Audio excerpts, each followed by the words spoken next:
لیکن تاریخ میں ایک ہی نام بار بار گونج رہا تھا جس کو ایسی جنگ کسی نے نہیں کی تھی، اور وہ نام امیر المومنین۔ جنگ بدر میں 70 لوگ مارے گئے دشمن کے، اس میں 35 امیر المومنین کی تلوار۔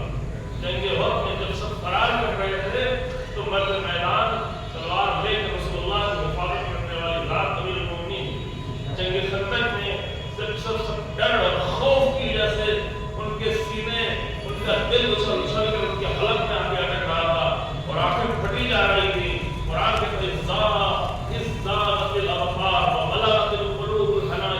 جب تمہاری یہ حالت تھی تو اس وقت ایک انسان رسول اللہ کی آواز پر لبیک کہتے ہوئے اپنی عین جوانی میں تلوار اٹھا کر جنگ خندق میں جانے کے لیے تیار تھا۔ ایک ایسا انسان جس کے گھر میں تو بہت چھوٹے چھوٹے بچے تھے،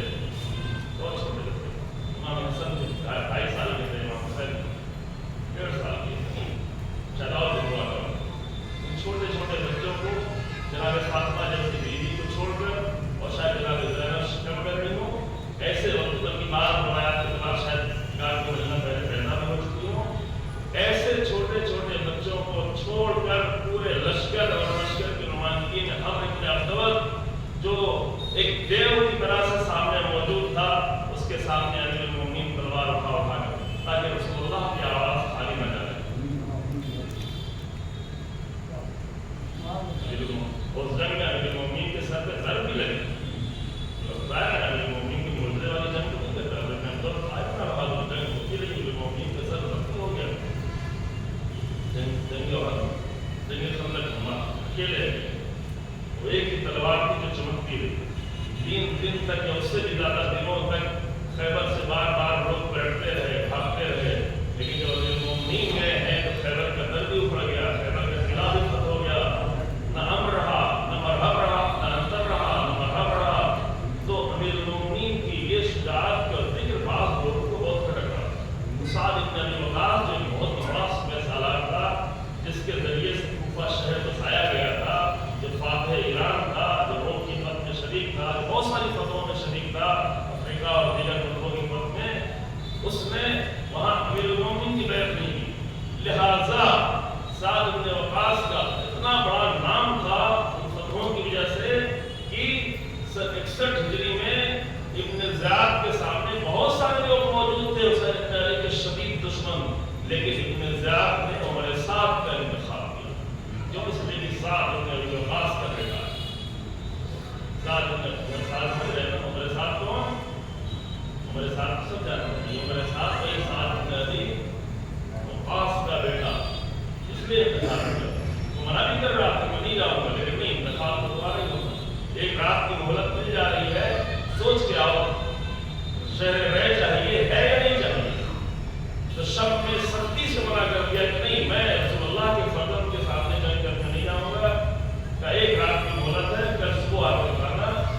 اور صبح ہمارے ساتھ گیا اپنے دوستوں کے پاس، مشورہ کیا